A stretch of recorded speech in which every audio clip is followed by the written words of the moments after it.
de muita paz.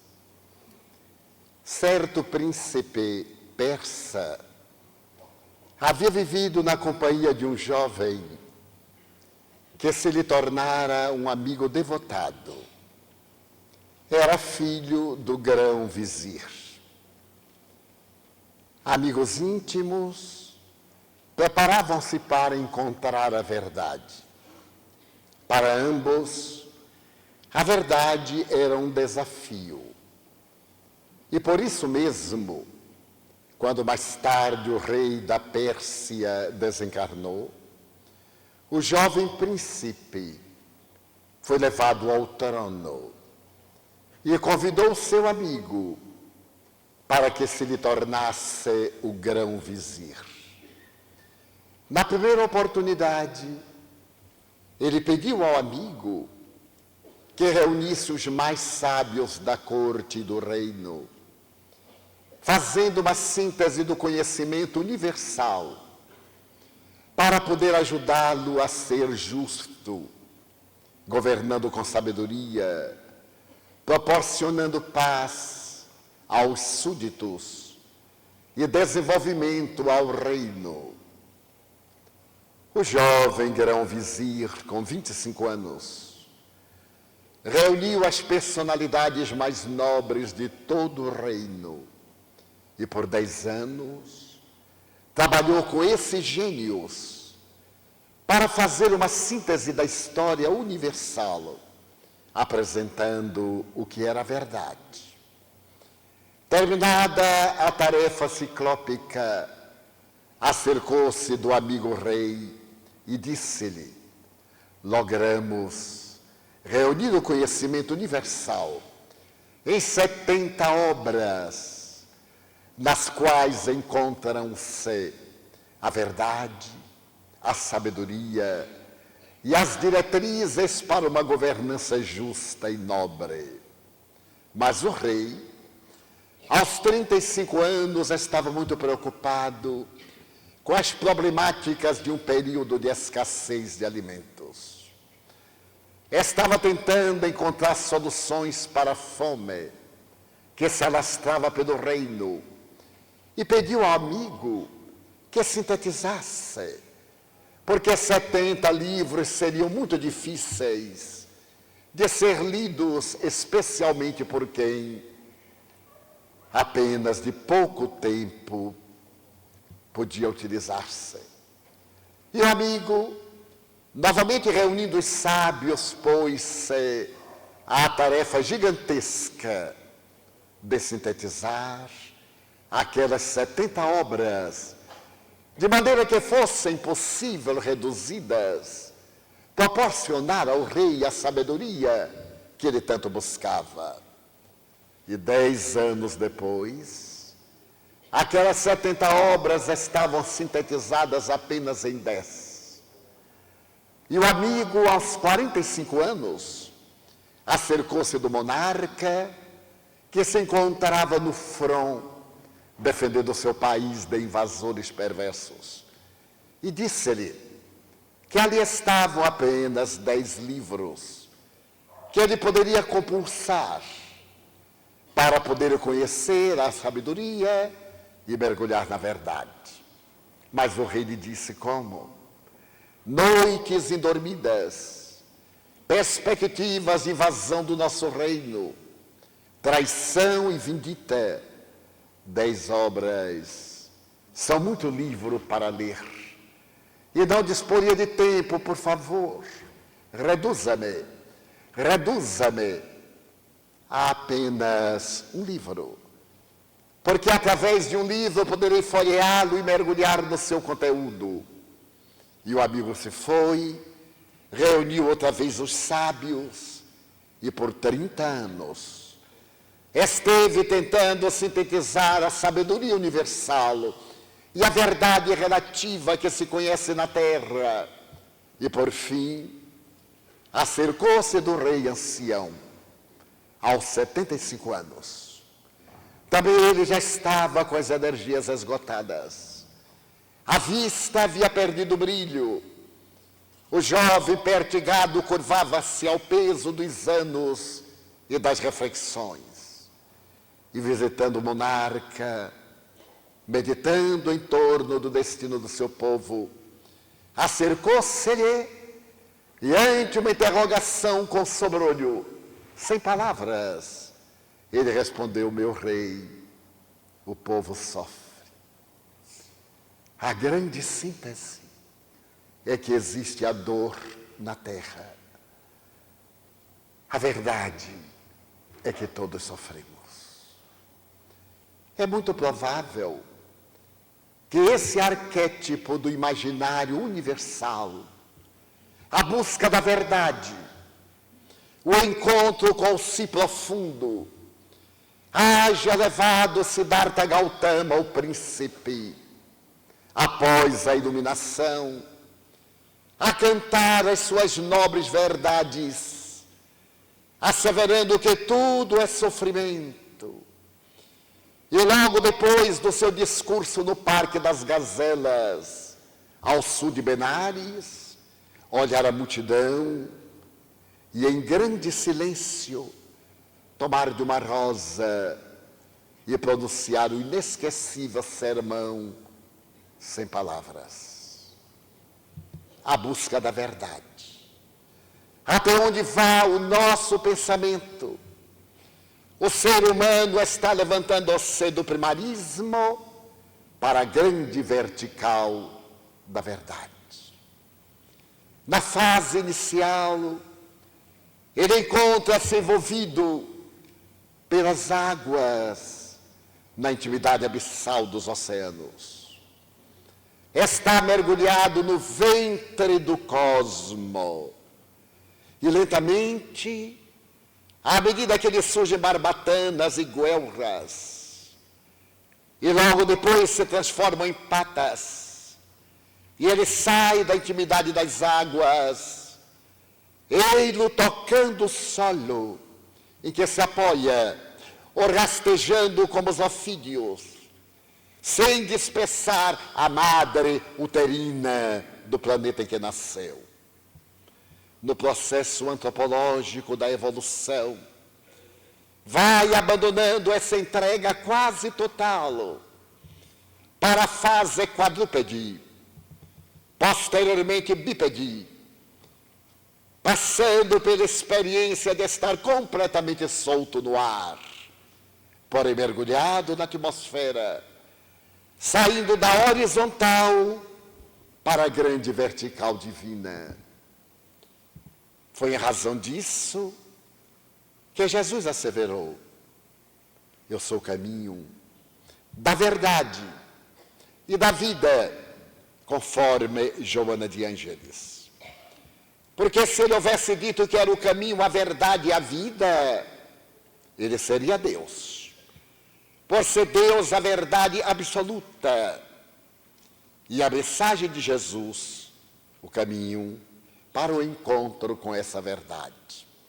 Nada obstante, em face da sombra que nos acompanha nesse processo agora antropossócio psicológico, em que transformamos o instinto de preservação da vida em ambição de liberdade, em desejo de solidariedade, graças ao instinto gregário, que localiza os animais através da sua consanguinidade do clã e da criatura humana através da família. Nós vamos encontrando outras verdades. A verdade do imediato, o medo, essa herança atávica dos primeiros momentos antropológicos na caverna, ou diante da natureza hostil, faz que nos busquemos uns aos outros, a fim de nos apoiarmos, de encontrarmos segurança e de desfrutarmos do prazer. A verdade, o prazer dos sentidos, a verdade material, a busca do gozo e da libertação do sofrimento, daquelas dores que existem em todos os seres sencientes. nos vegetais e nos animais como processo degenerativo de desgaste, porque lhes falta o sistema nervoso central, portanto, a sensibilidade aguçada. Somente no ser nominal é que essa dor tem um sentido emocional ao lado da abrupta explosão das sensações amargurantes e dolorosas. Então a verdade se torna o prazer. De maneira hedonista, epicureia, o poder para comprar, para gozar, para ter. E nessa busca do ter, o investimento da violência para preservar o seu patrimônio.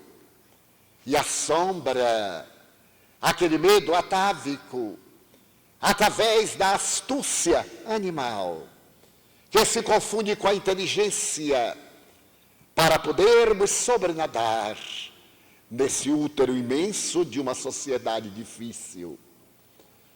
Eu me recordo, na história da humanidade, a narrativa de Heródoto de Alicarnasso, o extraordinário historiador grego antigo, quando ele se refere ao homem mais rico do mundo, o rei Creso da Lídia, que teria vivido aproximadamente 600 anos antes de Jesus, e que se tornou a personalidade mais notável da história do seu tempo e de vários séculos após a sua morte. Creso, o célebre rei da Lídia, herdara de seus pais uma fortuna incalculável, que ampliava a cada momento, a cada dia, incessantemente, graças a um prodígio da natureza. Porque a capital da Lídia, Sardes, ficava num vale verdejante, e que o solo bérrimo proporcionava uma agricultura feliz, graças a um rio, o rio Pactolo, que atravessava a cidade de um para o outro lado, cujas nascentes encontravam-se nas entranhas e cavernas das montanhas circunjacentes. O rio Pactolo trazia nas suas águas a abundância de pepitas de ouro, que depositava à margem, e porque era patrimônio do rei, todas as pedras encontradas eram encaminhadas ao tesouro real. Creso mandou construir um subterrâneo na casa palaciana, onde pôde colocar os seus tesouros. Objetos de arte que adquirida pelo mundo inteiro, estátuas de pórfiro, as mais bem trabalhadas nos materiais mais duros ou fundidas no ferro, as coroas adornadas de pérolas e de diamantes, e gozava da fama de ser o homem mais rico da humanidade. Era pai, 2 filhos a vida lhe dera, mas paradoxalmente um deles era surdo-mudo, o que constituía para Creso uma angústia, porque os seus tesouros não puderam resolver o problema da deficiência do filho que era muito amado. O outro, o mais jovem, chamado Actis, era o herdeiro do trono. Nada obstante pairava sobre ele a fatídica informação de que provavelmente não chegaria a governar, porque seria vítima de uma flechada e morreria. O pai cercou o filho dos cuidados que eram possíveis para impedir a confirmação daquela clarividência que o oráculo de Delfos mandara informar-lhe. Passaram-se os anos, e recebendo todo o apoio de uma corte dedicada a cuidar do filho, e aumentar os tesouros que Creso colecionava com ambição, um dia Creso teve a fortuna de saber que visitava Sardes, uma das personalidades mais nobres da humanidade. Tratava-se de um dos 7 sábios da Grécia. Esse homem saíra de Atenas para realizar uma viagem à volta do mundo. E ao chegar em Sardas, sabendo do poder de Creso, o homem mais rico do mundo e o homem mais sábio do mundo, era inevitável que ocorresse uma aliança.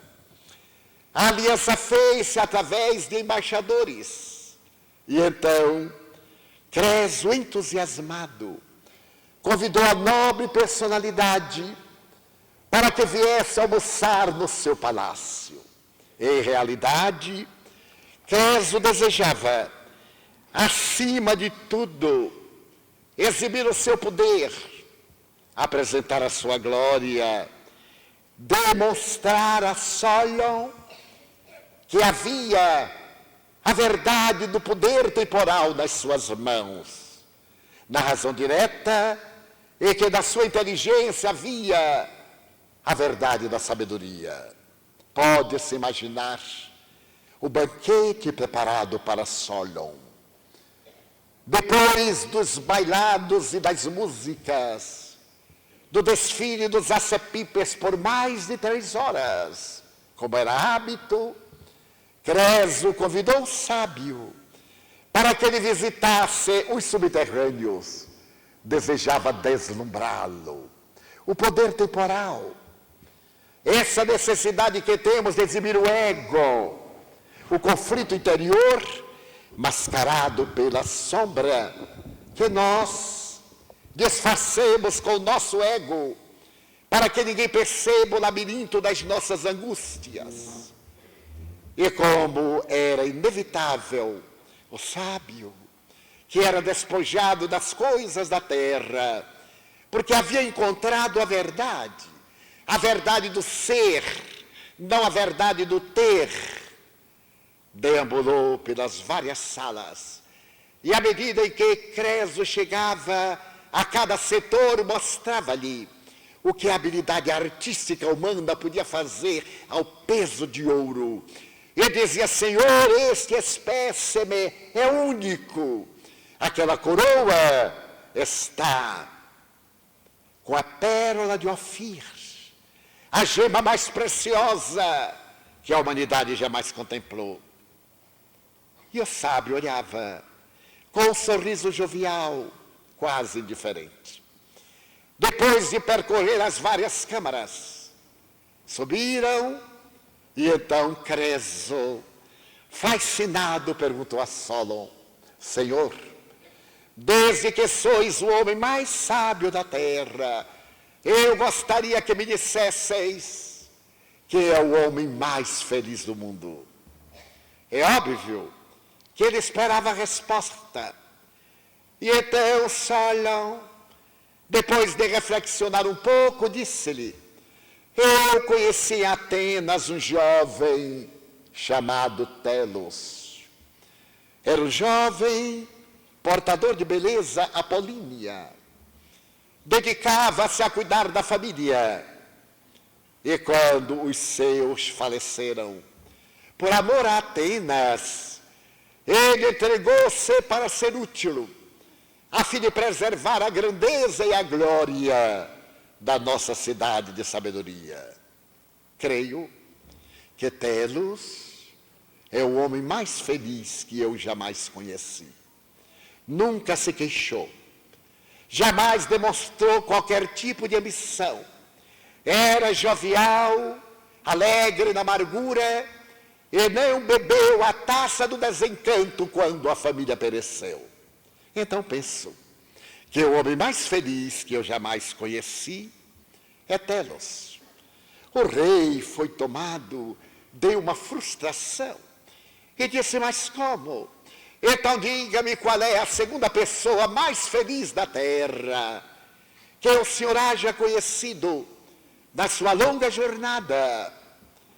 E Solon meditou um pouco mais e aduziu: eu recordo-me de 2 irmãos, filhos de uma viúva ateniense, que viviam em função do carinho da sua mãe, desde a infância que experimentaram a orfandade.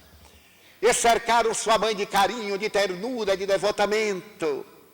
E quando esta morreu, ao invés de pensar em si, de desfrutarem do prazer, eles optaram por oferecer-se a Deus Atenas para servir a pátria, a cidade-estado.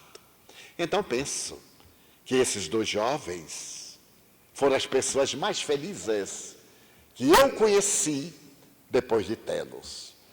Então, Creso, acostumado à bajulação, porque a sua era uma verdade mentirosa, era o narcisismo, reagiu com certa indisposição ao que Solon percebeu e disse-lhe sorrindo: meu rei, nunca espere ser feliz até que a morte ocorra.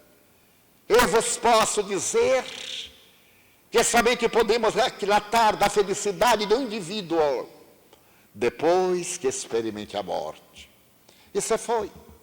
Creso ficou amargurado, mas procurou novamente banhar-se em ouro, quando soube de uma ocorrência especial.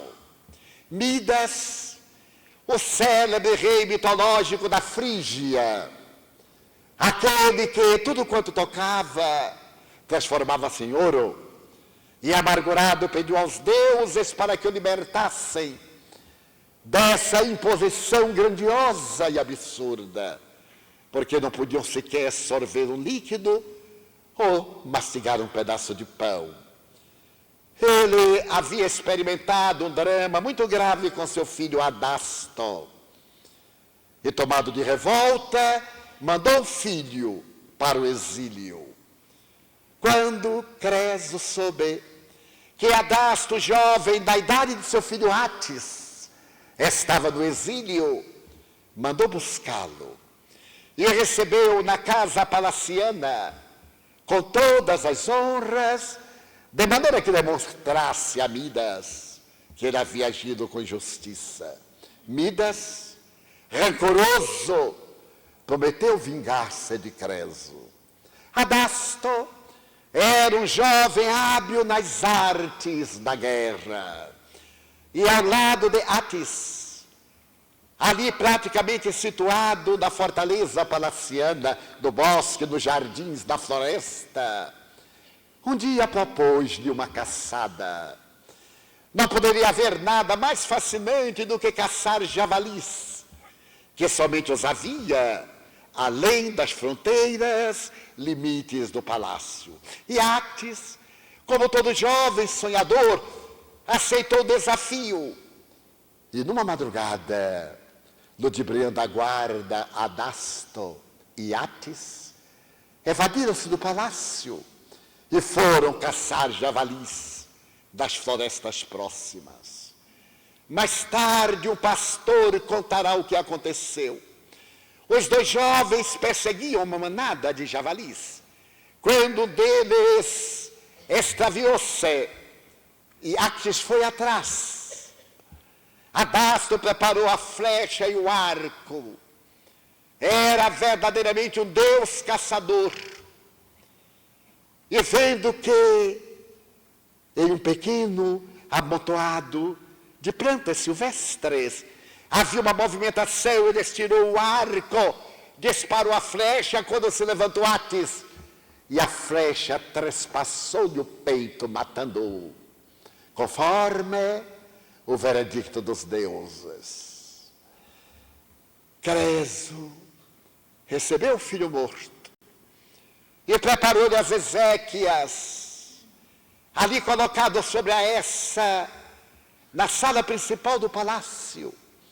A cerimônia fúnebre, realizada pelos sacerdotes da corte, e a narrativa angustiante do pastor que vira a cena e o desespero de Adasto. Nada disso impediu que o jovem frígio, amargurado por ter sido instrumento da tragédia, sacasse de um punhal e matasse-se sobre o caixão do seu amigo. A tragédia tomava agora aspectos e perspectivas quase selvagens. O homem mais rico do mundo não podia evitar esses acontecimentos. Foi quando, poucos anos depois, Creso soube que Ciro, rei dos persas, com seu imenso exército, ameaçava a Eurásia e avançava com as suas tropas devoradoras. Nenhum país suportava a pressão de Ciro. Fazia pouco, ele conquistara a Babilônia e aprisionara o seu rei. Então Creso mandou saber do oráculo o que deveria fazer. E o oráculo de Delfos prognosticou que no ataque de surpresa, um grande império ruiria. Então Creso interpretou que era a sua vitória. Preparou exércitos, contratou mercenários.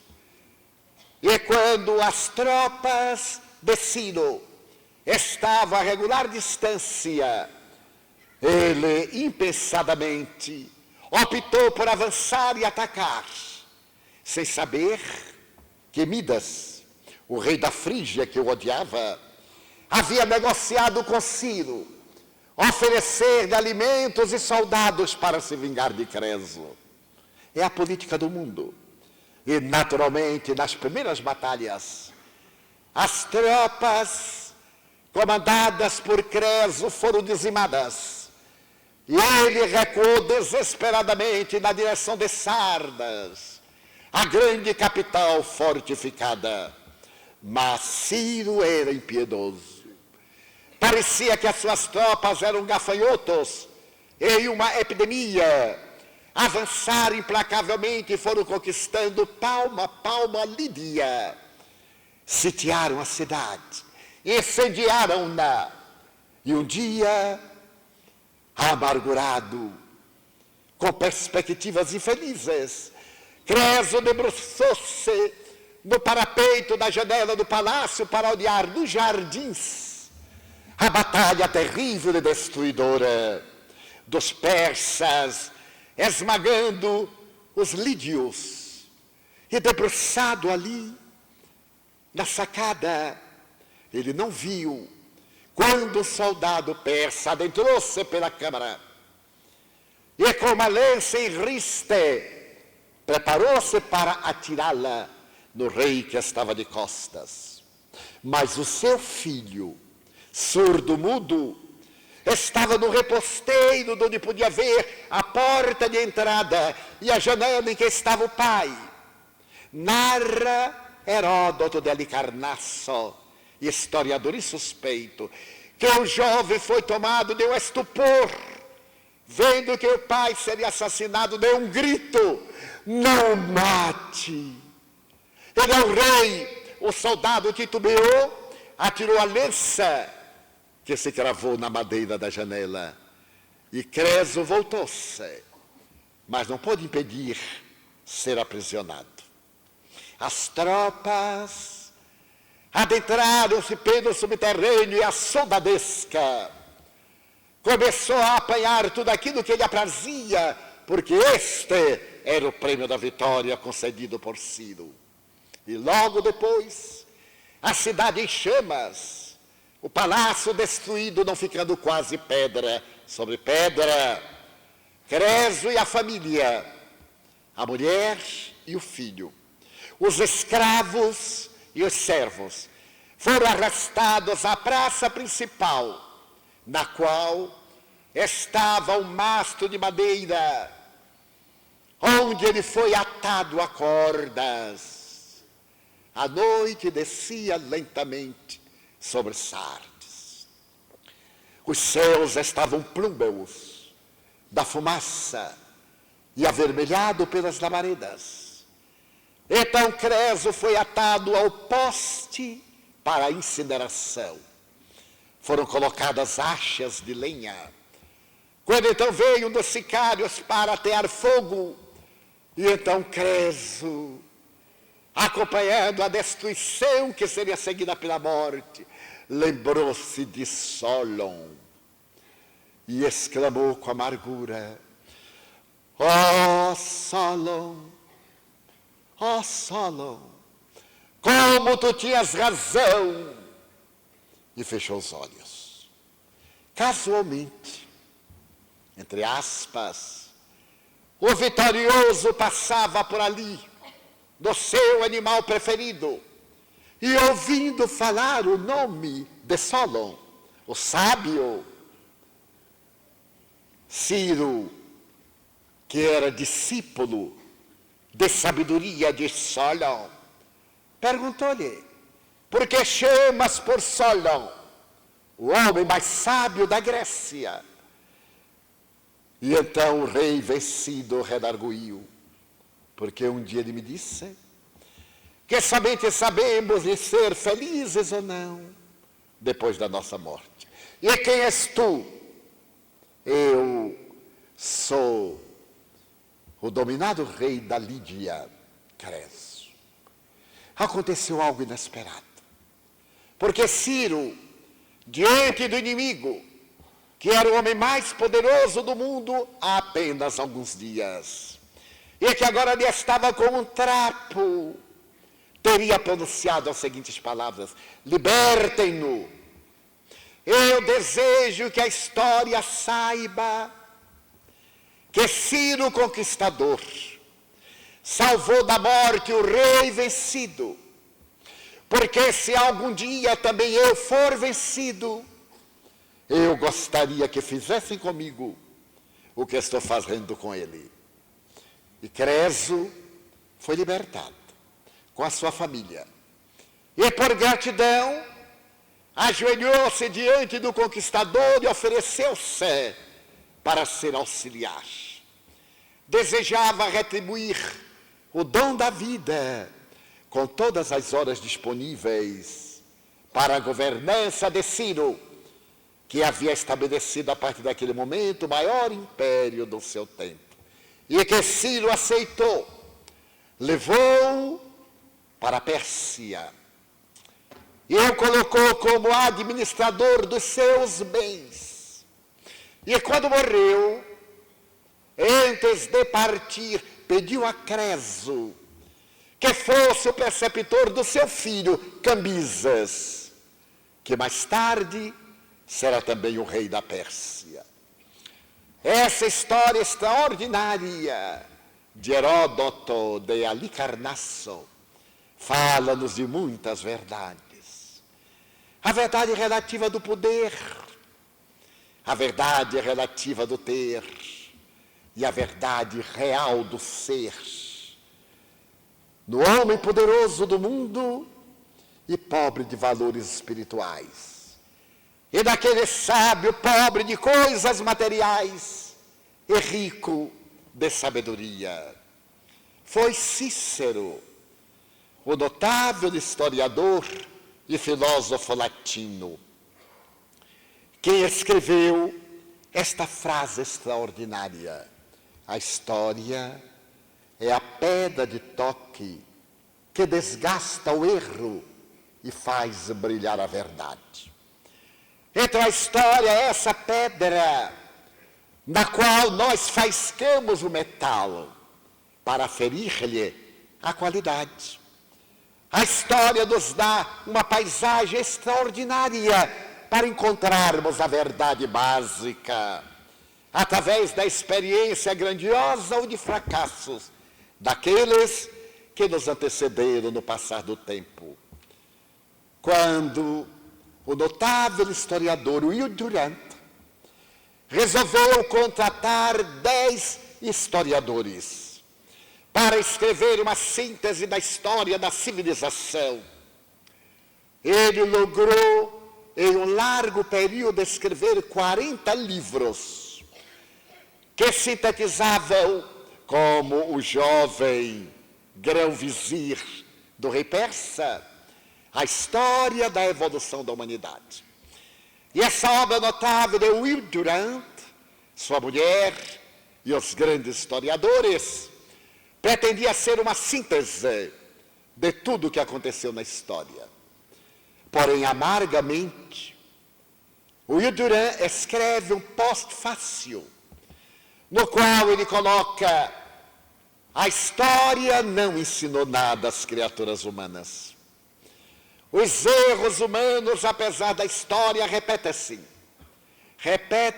de contínuo. O Oriente sempre esteve em luta contra o Ocidente. Os generais governaram mais os homens do que os sábios. E por isso a história da humanidade é a história da guerra, é a história de extermínio. Os poetas cantaram as odes da beleza e da imortalidade, mas não foram considerados. A memória da história é dedicada aos poderosos que atravessaram rios de sangue e imortalizaram-se pela crueldade. Mas as lições da história aí estão, para quem desejar encontrar solução para os seus problemas. Naturalmente, é algo muito amargo ao referir-se à história da humanidade como um todo. Será que a história teria uma forma de nos apresentar a verdade? Mas essa verdade total, absoluta, através das verdades relativas que nos levassem até ela. A busca da verdade é inevitável. Como assevera uma grande escritora espírita, que logo depois da morte de Allan Kardec, escreveu um livro notável que se chama Da Treva para a Luz, Marina Le Marie. Ela diz que a criatura sai da ignorância para o conhecimento. Usaríamos aqui a psicologia junguiana da sombra para a perfeita identificação do eixo ego-self. A integração daquilo que aparentamos naquilo que somos, logrando a individuação. As nossas características de indivíduo, que somos cada qual uma unidade, na condição de célula da unidade universal. É natural, portanto, que estamos saindo da ignorância na busca do conhecimento. E aquilo que nos é verdade hoje, certamente amanhã, deixará de ter o mesmo brilho e o mesmo significado no que quer traduzir, que é um processo de avaliação, de construção, de crescimento e de busca do relativo para o absoluto, do pequeno para o grandioso. Houve alguém que nos trouxe essa verdade. Ele dividiu a história da humanidade. Ele apresentou-se com uma personalidade ímpar, porque era o caminho dessa verdade. Segundo Ernesto Renan, ele foi tão extraordinário que não coube na história. Dividiu-a antes do seu berço e depois do seu nascimento. Chamavam-no Yeshua, ou Yashua, ben Yosef, Jesus, filho de José. A personalidade de Jesus é a presença da verdade da história universal, porque ele traz a visão cósmica da verdade. Ao invés de trazer uma proposta filosófica de natureza especial para os debates das escolas acadêmicas, ele diz que a verdade somos, e o caminho nele estamos. Somos a verdade porque lucigênitos, gerados de Deus, há em nós a excelsa e peregrina luz da imortalidade. Desde que gerados, nunca mais nos consumiremos. Perpétuo, eterno Deus, gerador da imortalidade. E foi esse homem incomum que mudou a estrutura cultural e psicológica da humanidade. Até ele era importante ter, parecer, projetar-se. A partir dele era significativo ser, integrar-se, gerar harmonia interior.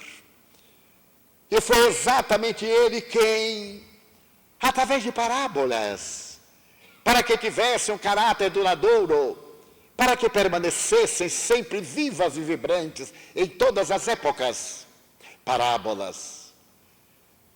Palavra que é composta de dois termos gregos. Para, ao lado de, e balos, semear.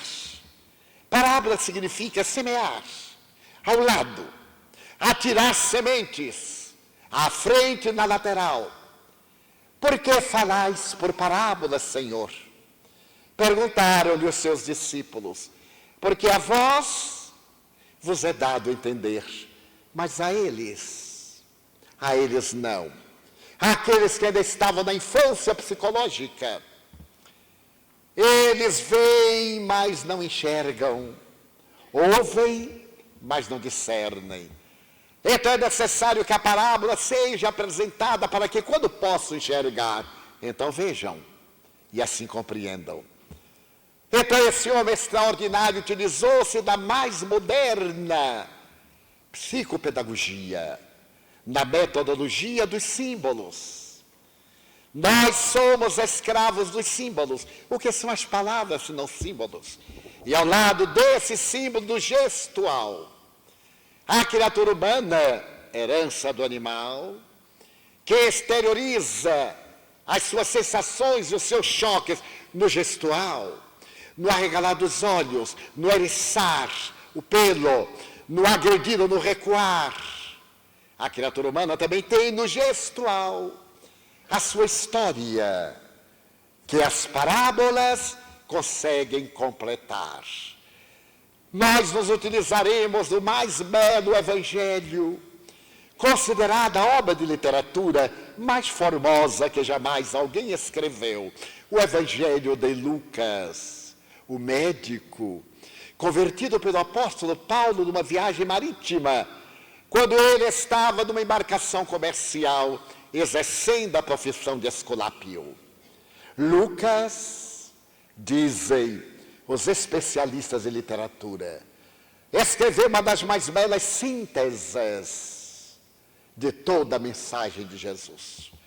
Jesus veio à Terra como raio de sol, e na grande noite moral que então dominava o planeta terrestre, ele é um orvalho de luz que diminui a treva densa.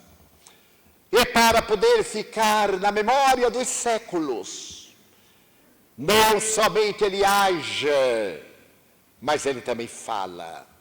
E ao falar, ele borda a história da humanidade com as pérolas emocionais e cantantes das suas parábolas.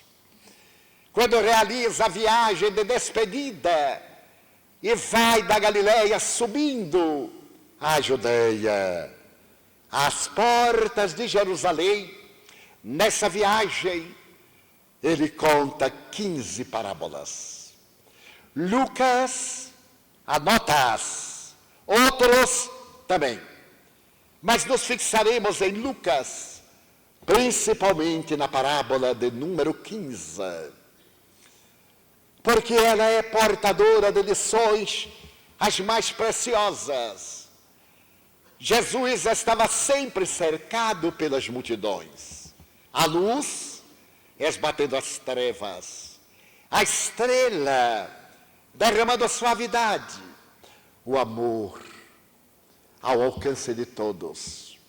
Swami Vivekananda, o extraordinário místico e sábio indiano, a maior inteligência estrangeira que estudou em Oxford, na Inglaterra, em uma conferência sobre o amor, narra que uma sua amiga chegou-se-lhe um dia com um pouco de água na mão e disse-lhe: aqui está o amor.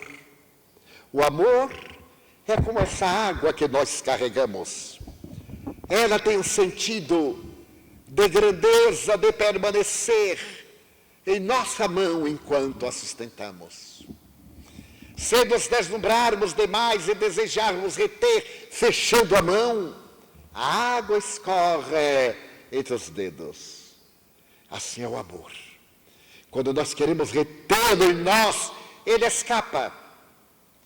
Daí o amor deve estar sempre de portas abertas para atender à sua finalidade de alcançar os horizontes mais distantes da criatura humana.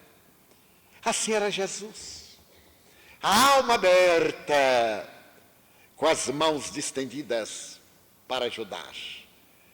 E então, aproximando-se da sua mensagem, fariseus e publicanos outros, aqueles que eram os hipócritas, sempre preocupados com a forma, censuravam Jesus, porque estava cercado de meretrizes, de gente de má vida, de pessoas doentes, de cobradores de impostos, todos eles considerados pela hipocrisia impuros.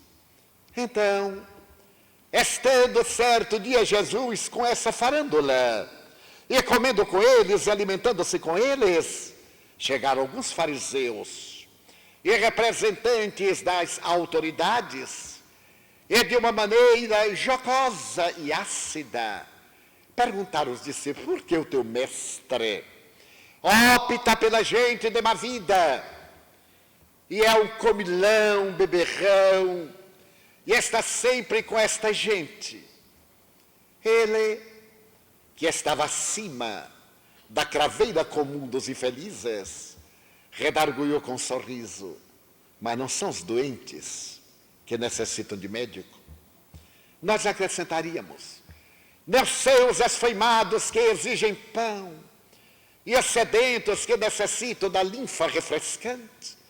E não lhes deu a menor importância. Então, narrou as 3 parábolas do Pai misericordioso. É chamada essa parte o Evangelho da esperança, o Evangelho da misericórdia, o Evangelho das perdas e do encontro.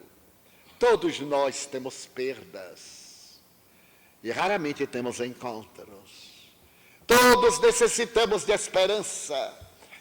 Então, essas parábolas incomparáveis do Evangelho de Jesus, que são alento na direção da verdade que nos vai saciar e apaziguar, começam com uma interrogação: qual é o homem? Qual é o homem que, tendo 100 ovelhas, e vendo que uma delas tresmalhou, não abandona as 99 para buscar aquela perdida? E ao achá-la, carrega, regozija-se, reúne os amigos, celebra. Assim também é vosso Pai, quando consegue encontrar-vos nos resvaladouros da perdição. Qual é a mulher? Que psicólogo, depois de examinar o homem, examina a mulher. Qual é a mulher que, tendo 10 dracmas, moeda grega, e perde uma delas, não varre a casa, não acende uma acha de lenha para fazer claridade, não a procura até encontrá-la? E ao encontrá-la, exulta, chama suas amigas e diz: vede, esta dracma estava perdida e eu encontrei-a. E há uma grande festa e todos se rejubilam. Assim também é o vosso Pai, quando encontra aquele que se perdeu a si mesmo. As considerações a respeito dessas 2 parábolas, que serão coroadas com a mais notável proposta psicoterapêutica que é a parábola do filho pródigo, e que nós iremos rezar da expressão de um grande teólogo. A parábola do filho pródigo não é para o intelecto, é para o sentimento. Na obra Em Busca da Verdade, Joana de Ângeles coloca logo na abertura um pensamento de Plotino, o discípulo de Amônio Sacas, criador da escola neoplatônica de Alexandria, quando ele diz que a sabedoria, a verdade, não se consegue pela inteligência, mas pelo sentimento. Então essas três parábolas das perdas e dos encontros são parábolas para orar, para ouvir-se com o coração, para meditar na sua integridade. Então todos nós somos portadores de ovelhas, porque todos nós somos pastores. As ovelhas nossas ainda estão fora do redil, porque nos encontramos na fase em que a inteligência abre-se-nos para dar-nos lugar à razão, à lógica, ao discernimento. E ainda não sabemos exatamente quais as ovelhas que vamos pastorear, se as virtudes ou se os vícios. Mas naturalmente, quando estivermos no pastoreio das virtudes, e alguma delas nos escapar, vale a pena ir atrás e trazê-la de volta e rejubilar-se e dizer a todos: eis que eu estava perdido com a minha virtude e agora tenho-a para embriagar-me de alegria. E qual a mulher que, por sua vez, tendo as ambições da plenitude e estando atada ao mourão das dificuldades, percebe-se incapaz de ir adiante e aflige-se, que acenda a luz do discernimento, que varra a casa mental, que procure até encontrar o meio de trazer a liberdade para, rejubilada, convidar as amigas a participarem do seu banquete de alegrias. O encontro com a verdade. As parábolas, as sementeiras que estão ao nosso lado, esta ciência e arte de ensementar nos corações é de muita relevância. Então nós hoje iremos ensementar a verdade transcendente, que não desfalece, que não perde o brilho, através do Evangelho da consolação, do encontro depois de haver perdido, o que proporciona uma grande alegria. Iremos fazer o nosso primeiro intervalo, mas antes gostaríamos de recordar que a nossa revista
a doutora Hannah Wolff, admirável psicanalista alemã, considerada uma das maiores estudiosas da psicanálise, teve a oportunidade de fazer uma análise a respeito da figura de Jesus. No seu estudo profundo, apoiando-se na teologia ancestral, a doutora Hannah Wolff estabeleceu que Jesus é o maior psicoterapeuta da humanidade. Todas as suas lições têm um caráter iluminativo, conseguindo esbater a sombra da ignorância e induzindo a criatura na busca do seu estado luminoso. Enquanto qualquer psicoterapeuta utiliza-se de técnicas e de recursos hábeis para penetrar no inconsciente da criatura humana e naturalmente decodificar a problemática que o aturde, Jesus, ao infitar o indivíduo, compreendia-lhe a situação arbitrária em que se debatia. Sendo o espírito o ser real, nas várias trajetórias reencarnacionistas, semeia e colhe, através de ações e de resultados, tudo aquilo quanto desenvolve no sentimento e se propõe a realizar.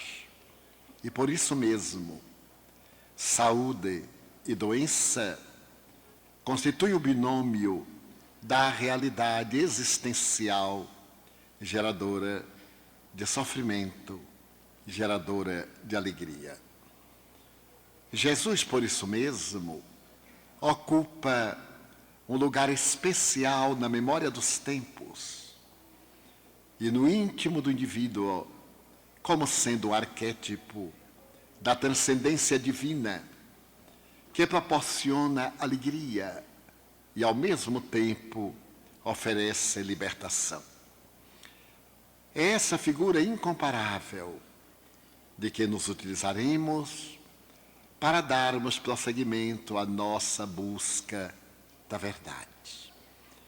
Agora iremos examinar a parábola do filho pródigo, dando prosseguimento ao mesmo capítulo número 15, a partir do versículo 11, até a última etapa.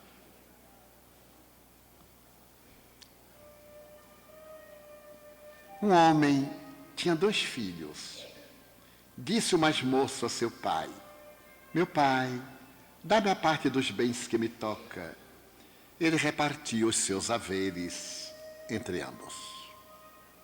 Poucos dias depois, o filho mais moço, juntando tudo o que era seu, partiu para um país longínquo e lá dissipou todos os seus bens, vivendo dissolutamente. Depois de ter consumido tudo, sobreveio àquele país uma grande fome e ele começou a passar necessidades. Foi encontrar-se com um dos cidadãos daquele país e este o mandou para os seus campos guardar porcos. Ali desejava ele fartar-se das alfarrobas que os porcos comiam, mas ninguém lhe as dava. Caindo, porém, em si, disse: quantos jornaleiros de meu pai têm pão com fartura, e eu aqui estou morrendo de fome. Levantar-me-ei, irei a meu pai e dir-lhe-ei: pai, pequei contra o céu e diante de ti. Já não sou digno de ser chamado teu filho. Trata-me como dos teus jornaleiros. Levantando-se, foi para seu pai. Estando ele ainda longe, seu pai viu e teve compaixão dele. E correndo o abraçou e o beijou. Disse-lhe o filho: pai, pequei contra o céu e diante de ti. Já não sou digno de ser chamado teu filho. O pai, porém, disse aos seus servos: trazei-me depressa a melhor roupa e vestilha, e ponde-lhe o anel no dedo e sandálias nos pés. Trazei também o novilho cevado, matai-o, comamos e regozijemo-nos, porque este meu filho era morto e reviveu, estava perdido e se achou. E começaram a regozijar-se. Seu filho mais velho estava no campo. Quando voltou e foi chegando à casa, ouviu a música e a dança, e chamando um dos criados, perguntou-lhe o que era aquilo. Este lhe respondeu: chegou teu irmão, e teu pai mandou matar o novilho cevado, porque o recuperou com saúde. Ele se indignou e não queria entrar. E saindo seu pai, procurou conciliá-lo. Mas ele respondeu a seu pai: há tantos anos que te sirvo, sem jamais transgredir uma ordem tua, e nunca me deste um cabrito para me regozijar com os meus amigos. Mas, quando veio este teu filho, que gastou os teus haveres com meretrizes, tu mandaste matar para ele o novilho cevado. Replicou-lhe o pai: filho, tu sempre estás comigo, e tudo que é meu é teu. Entretanto, cumpria regozijarmos-nos e alegrarmos-nos, porque esse teu irmão era morto e reviveu, estava perdido e se achou. A parábola do filho pródigo até hoje permanece em aberto. Nenhum teólogo foi capaz de orar a parábola encontrando um significado. Isto porque, em uma análise do seu conteúdo profundo, o filho pródigo somos todos nós. Em determinado momento da nossa vida, somos impelidos a viajar a um país distante, longínquo, para encontrar a realidade da nossa consciência. O herói adormecido, o vitorioso sobre o dragão, tem uma necessidade de sair de casa, do aconchego. Noutros momentos, nós somos o pai, na sua expressão de ternura, que não impede o filho de sair de casa. Porque a sabedoria, através da experiência, é uma conquista muito pessoal. Ninguém transfere experiências. Elas são vividas, tendo significado psicológico específico para cada indivíduo. No outro momento, nós somos o irmão ciumento, severo, amargo. Somos o outro, o eu no outro eu dentro de nós. Mas também temos as testemunhas à nossa volta, que são conteúdos inconscientes, aguardando por despertamento. Foi Rembrandt que melhor pôde traduzir na pintura a parábola do filho pródigo. Rembrandt nasceu em Leiden, na Holanda, por volta de 1606. Aos 24 anos, ele transferiu-se para Amsterdã, que era um dos portos mais ricos de toda a Europa. Ali conseguiu acumular uma grande fortuna e pintou-se em que a glória e o poder temporais estão muito bem retratados no seu na sua autoconcepção, em que ele aparece como um verdadeiro conquistador, em veludo, joias, uma pluma sobre o cabelo. Mais tarde, Rembrandt consorcia-se com Saskia, uma jovem proveniente de uma família muito rica, e se torna pai. Lamentavelmente, os 3 primeiros filhos nascem e morrem antes de completar 1 ano de idade. quando nasce seu quarto filho, de nome Titus. Nasce, mas Saskia, que era muito amada, veio a desencarnar.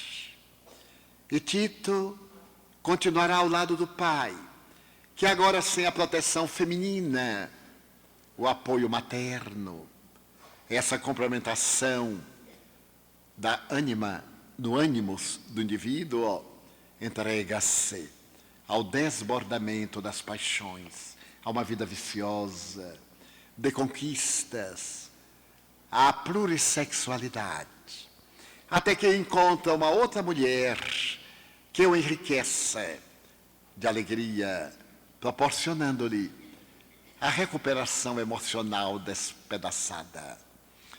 Mas nesse ínterim, ele esbanja, torna-se antipatizado, perseguido e vai levado à ruína, abre falência. Já está cansado.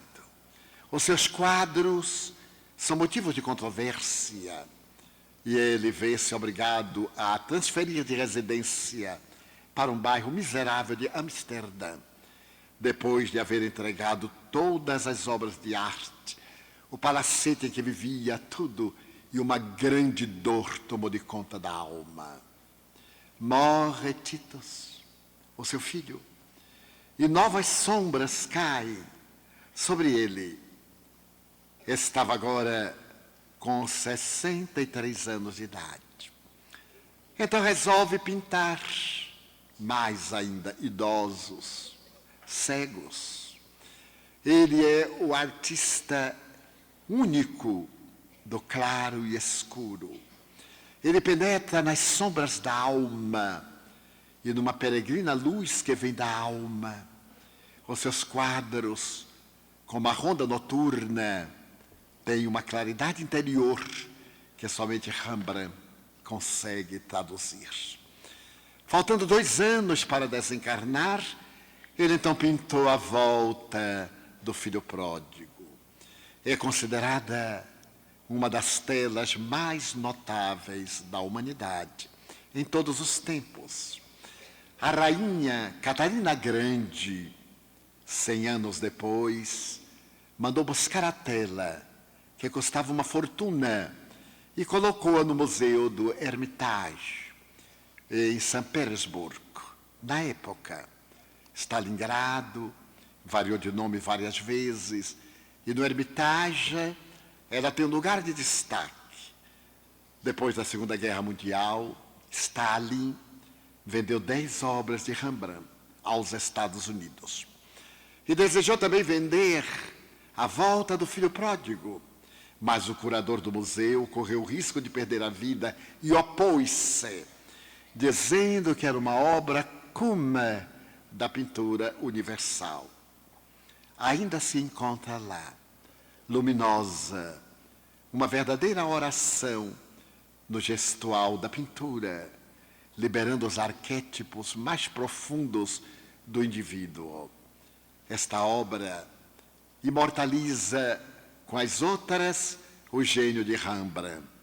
Van Gogh, examinando essa obra, deu essa declaração: para pintar assim, é necessário morrer 1000 vezes. Porque, de alguma forma, Rembrandt é o filho pródigo. Ele volta à sua paz quando a vista lhe está falha, no declínio. E é exatamente nesse período que ele atinge o máximo, depois de haver pintado outras obras religiosas. O quadro tem aproximadamente 2,5 metros de largura por 1,8 metros de altura. São várias as personagens. Nós vamos ver o momento em que volta o filho pródigo. Ele chega e o pai, que nunca se conformou com a ida do filho, que não o impediu, porque nós temos necessidade de vivenciar experiências que nos amadurecem. E nesse momento nós abandonamos a casa paterna. Um dos maiores teólogos da interpretação da parábola, propõe que consideremos Deus aqui, neste estudo oração, um ser antropomórfico, que o consideremos um pai próximo de nós. E este pai próximo de nós chama-se amor. No momento em que o filho lhe pede para que lhe dê a herança. Para nós podermos situar-nos, necessitamos recordar-nos de que na Palestina de então existiam aproximadamente 500 mil hebreus, mas pelo mundo todo da diáspora eram 4 milhões. Os hebreus preservavam as suas tradições e eram escravos de aproximadamente 613 labores denominados preceitos.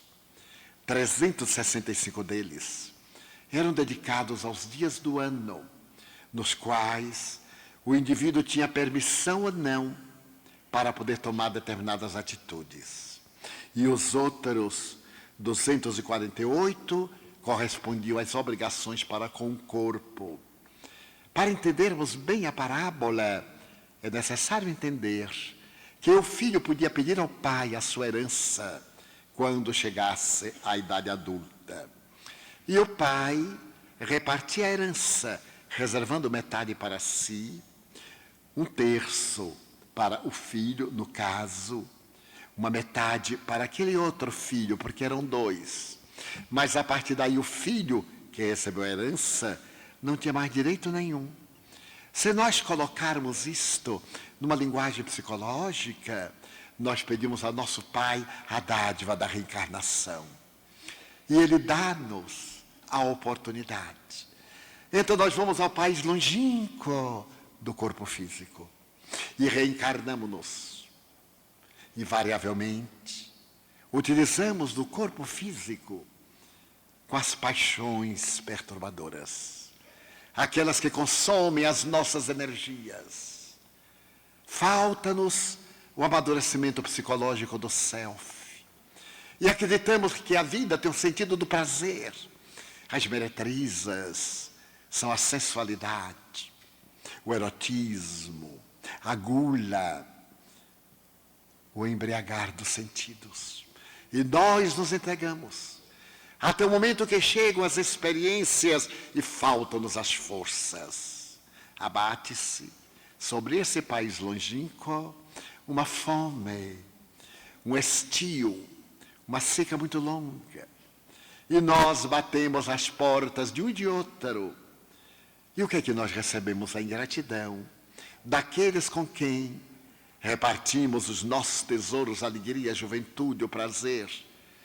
Porque as criaturas humanas somos imediatistas. E como estamos no sonho do país longínquo, deixamos aqueles que estão desesperados em aflição. E lhes damos muitas vezes as migalhas. Fazemos o favor de recebê-los. Foi o que fez o estranho a quem o jovem recorreu. Colocou humilhantemente a cuidar de porcos. Porque aquele estranho sabia que o hebreu tem um grave preconceito contra o suíno. E colocou de maneira humilhante a cuidar de suínos, que significava um ato de rebelião contra Deus. E o imenso desrespeito à tradição, à família. E não lhe deu alimento. Os suínos alimentavam-se de alfarrobas, as bolotas duras, que somente os dentes dos suínos conseguem retirar dali qualquer seiva. E o jovem, passando fome, não conseguia entender como a vida lhe fora tão arbitrária, essa fome de amor, esta solidão interna, este vazio existencial, os porcos do mundo, os prazeres à nossa volta e uma certa indiferença ao tédio. Então lembramos-nos de nosso Pai. Caímos em si. Neste momento, o ego grita pelo self que desperta. O si mesmo. Vamos encontrar muitas vezes essas 3 palavras, caindo em si, no Evangelho.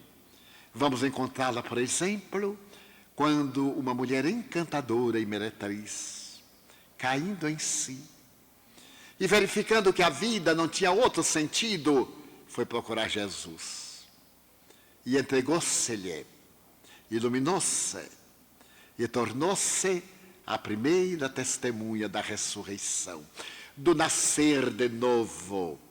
Ela abandonou o corpo velho, a mulher do vício, para nascer esplendorosa e pulcra dentro de si mesma, Maria de Madalena. Pedro, depois de negar, caiu em si. O despertar da consciência. Como bloqueamos a nossa consciência. Como fazemos transferências, como veremos logo depois. Como procuramos justificar o nosso erro teimando na egolatria, na rigidez da nossa prepotência. Mas quando caímos em si, quando cada um encontra o self, o eu profundo, há uma alegria imensa e começa a sua terapia de recuperação, a saúde. O vazio existencial enche-se de alegria. E Judas, depois de trair o amigo, caindo em si, não teve valor moral e enforcou-se. Se a sua traição foi ignominiosa, o seu suicídio foi vergonhoso, porque fugiu da responsabilidade consciente de resgatar. Foi o que aconteceu com o jovem, caindo em si, ele diz, mas eu não necessito disso. Afinal, meu pai tem jornaleiros, tem empregados, nutre-os. Por que eu estou nessa situação? Quantas vezes acontece conosco, pelo caminho do vício, da dissipação, nós diríamos, temos um insight.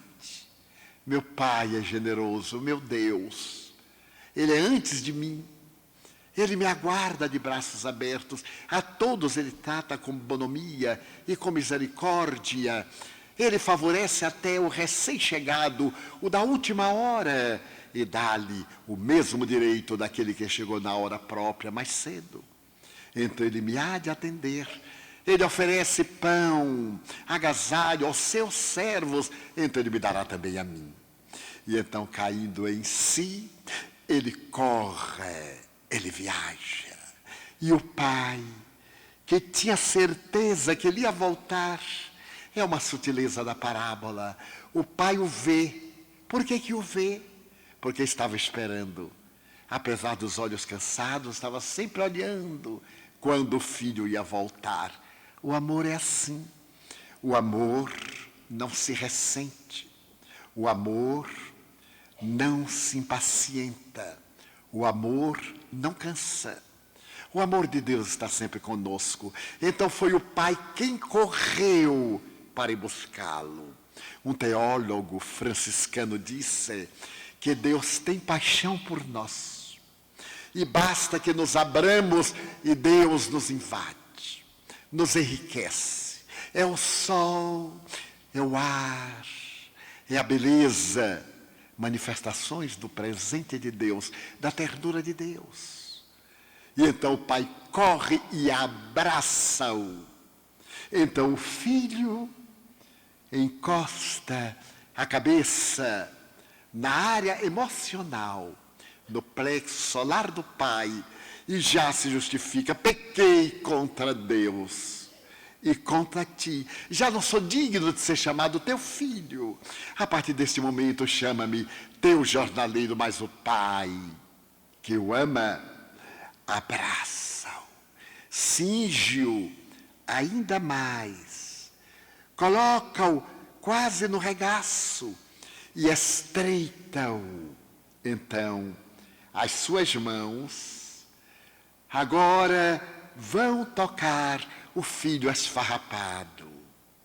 Nós sempre retornamos do país longínquo, assinalado pelas exulcerações morais. A roupa está gasta, a cabeça está raspada, que é quase o nascer de novo, o retorno ao útero. a necessidade de aconchego. E ele crava a cabeça no plexo solar do pai. E se olharmos bem, Rembrandt conseguiu fazer o rosto que nos faz lembrar um feto, sem os detalhes. É o nascer de novo, o adentrar-se profundamente no sentimento do amor para curar a ferida da deserção. E é nesse gesto de entrar outra vez na madre intrauterina do Pater Mater, porque esse Deus é também mãe, é pai, porque ele é misericórdia e é ação. Então, neste momento, o filho pródigo entrega-se em toto. Nós temos necessidade de nos entregarmos a Deus. Busca primeiro o reino de Deus e sua justiça, e tudo mais vos será acrescentado. Porque primeiro nós temos o reino de Deus, e nos acrescentarão aquilo que é indispensável à nossa paz interior. Então, o pai, com as duas mãos, as mãos agora estreitam o filho com uma ternura muito maior. Serão as mãos que vão aparecer diante dos nossos olhos nesse sentimento profundo de carinho e de misericórdia. E logo aparece a metade do corpo, os pés, andrajosos, marcados, o pé esquerdo ferido. O chinelo não cabe mais. O pé direito com chinelo gasto. Na simbologia junguiana, os pés são os alicerces da vida. Ser descalçado é ser escravo. Os sapatos exerciam em Roma e em Israel um papel fundamental, porquanto somente os escravos andavam descalços. E ele, nesse momento em que se apresenta totalmente desnudo, na miséria quase absoluta, sem sustentação, sem apoio, sem nenhum recurso para o seu equilíbrio, ele espera do pai uma reprimenda. E espera também ser jogado no meio dos outros operários, mas o pai diz imediatamente aos servos: tragam-me um manto para cobrir o meu filho. Tragam-me sandálias novas, pantufas para os seus pés. Tragam-me o anel para cingir-lhe o dedo. Como Deus é amor. O manto vermelho é o símbolo da aristocracia. Aquele filho perdido reintegrava-se à família. Ele tinha o mesmo direito de ostentar o traje, que nós chamaremos outra parábola, nupcial, para poder participar do banquete que lhe estava reservado. Então, o pai pede que tragam o manto para cobri-lo. Ao invés de escutar a justificativa do filho, se ele não reclamou quando o filho saiu, ele também não censurou quando o filho voltou. Porque toda ida tem uma volta. Todos temos o direito de errar, mas não temos a permissão de continuar no erro. A permanência no erro é a perda da sua identidade. É uma forma persona aparente, caprichosa, mórbida, para chamar a atenção. Então o pai pede que tragam o manto e cobre-o, que ele calce os pés, porque os pés estão numa situação deplorável. Mas também que ele ponha o anel. No mito tradicional, nós vamos encontrar o significado do anel de uma maneira muito especial. Quando Hércules vai libertar aquele que havia roubado fogo a Zeus para poder iluminar a terra.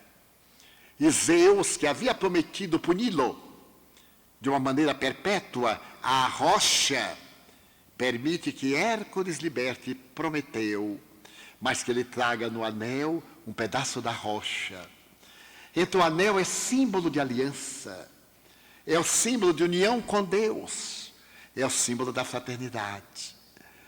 E então, nesse momento em que o pai pede que ele coloque o anel no dedo, que ele cubra o corpo e que ele calce os pés, um estranho que é testemunha olha a cena, observa.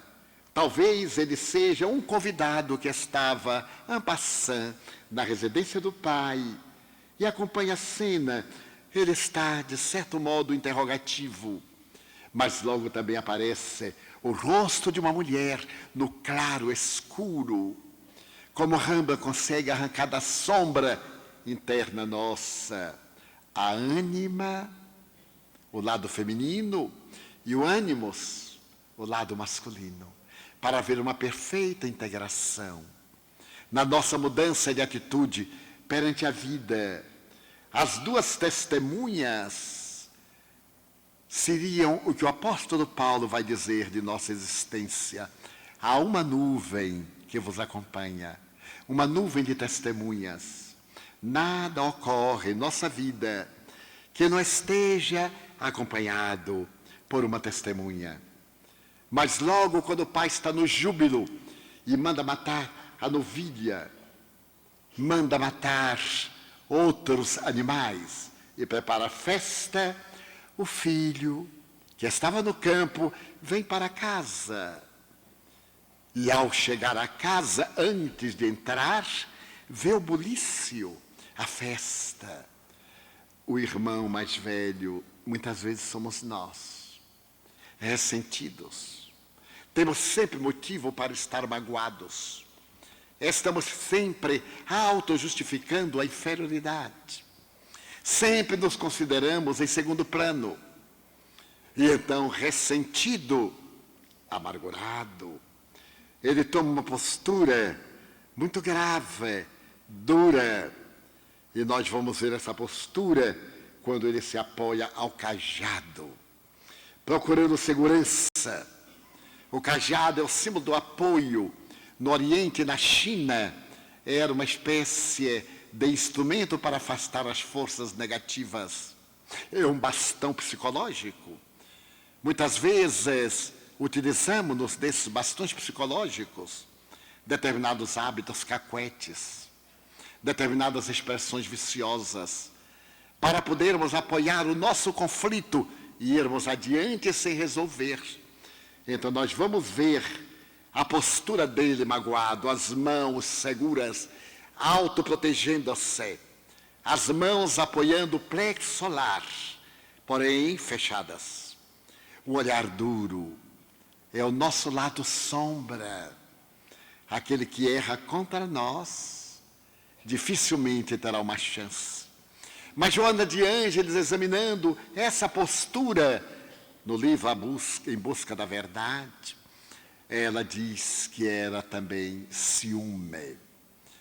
O pai tinha 2 filhos, mas não tinha nenhum filho, porque um foi embora e o outro ficou por dever, para poder pegar o resto da herança.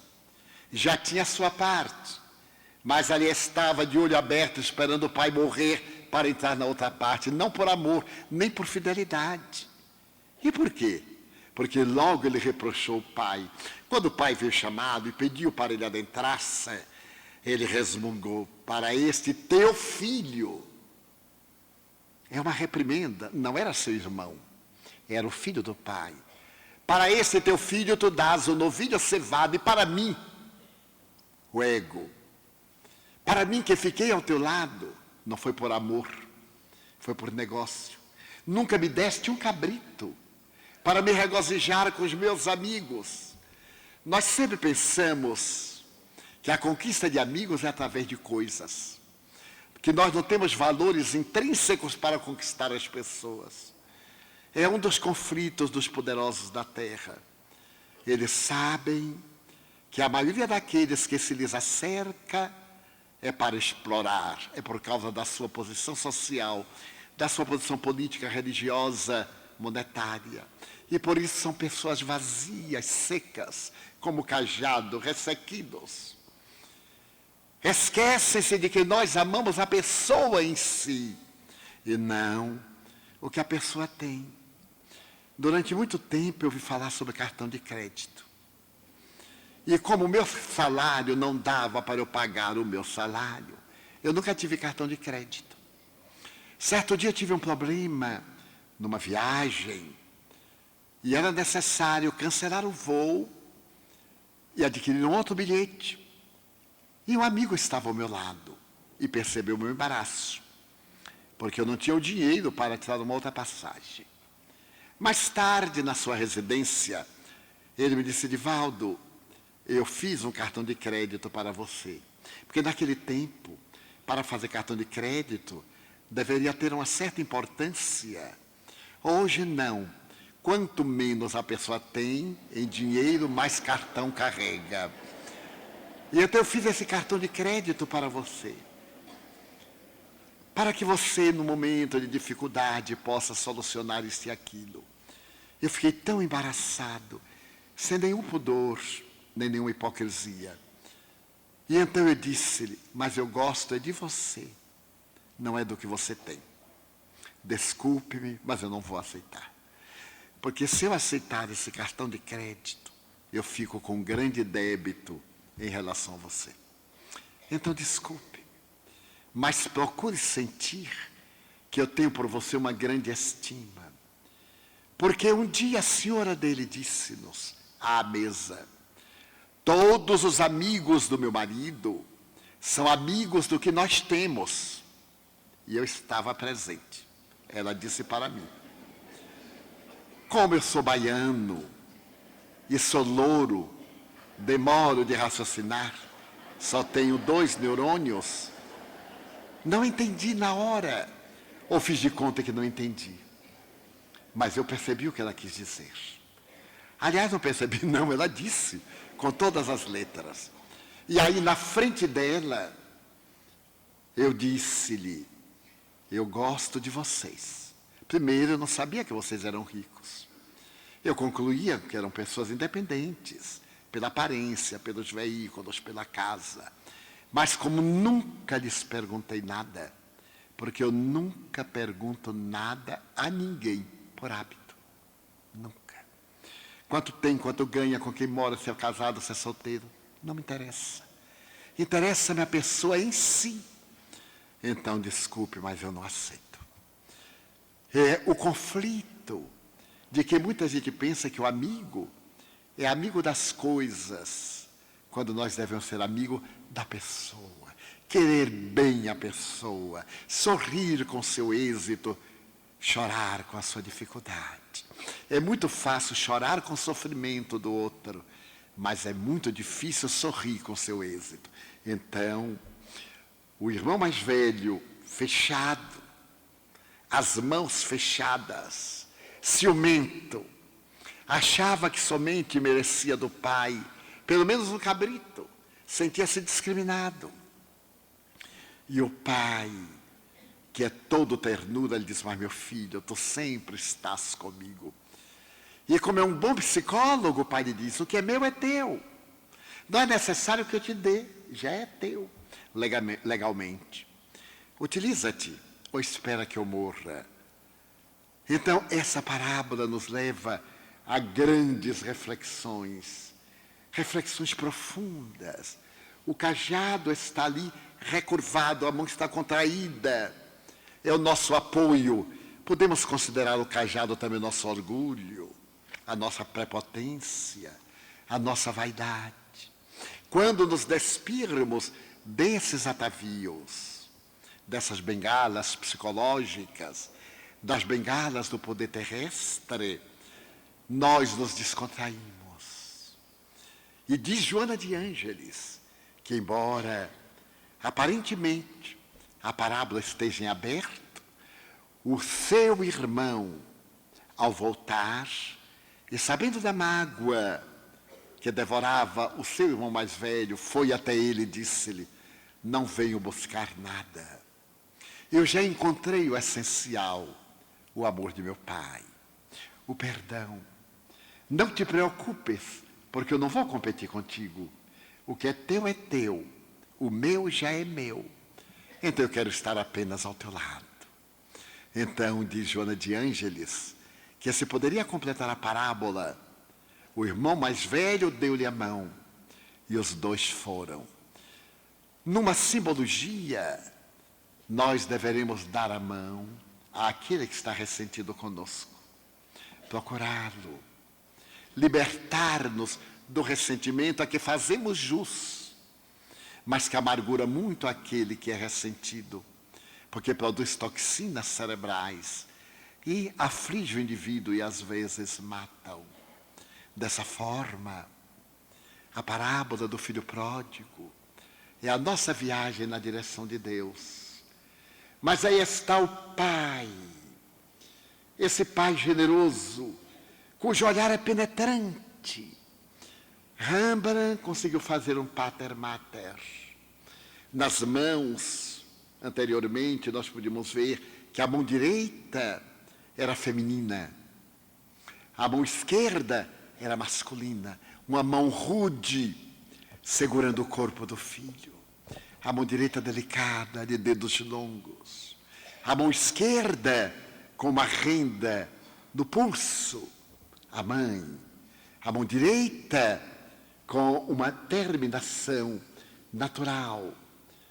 E mais do que isto, nós vamos ver ainda a sutileza de Rembrandt, nessa ternura em que mãe e pai albergam o filho, o olhar da esquerda, o olhar masculino é de energia, o olhar da direita é de mãe, é de ternura.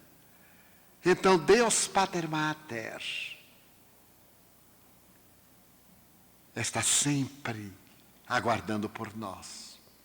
Todos nós que viajamos para o país longínquo dos desencantos, façamos a viagem de volta. Nosso Pai está esperando por nós, de braços abertos. O apóstolo Paulo irá dizer mais tarde, com os joelhos desconjuntados: aí está o filho pródigo, descalço, rasgado, mas recebido com todas as homenagens. Então, na oração da parábola, integremo-nos no espírito da verdade. Que será a verdade aqui que estamos buscando? É o amor. O amor sem censura. O amor sem exigência.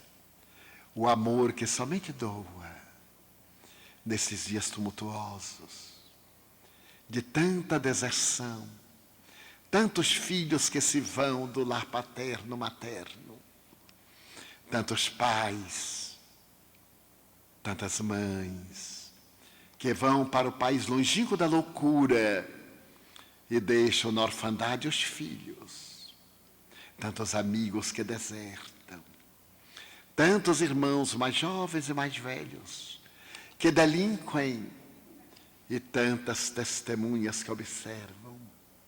Que o amor seja, por enquanto, a nossa verdade. A verdade que podemos assimilar, porque feliz é aquele que ama. Todo aquele que deseja ser amado ainda está na infância psicológica.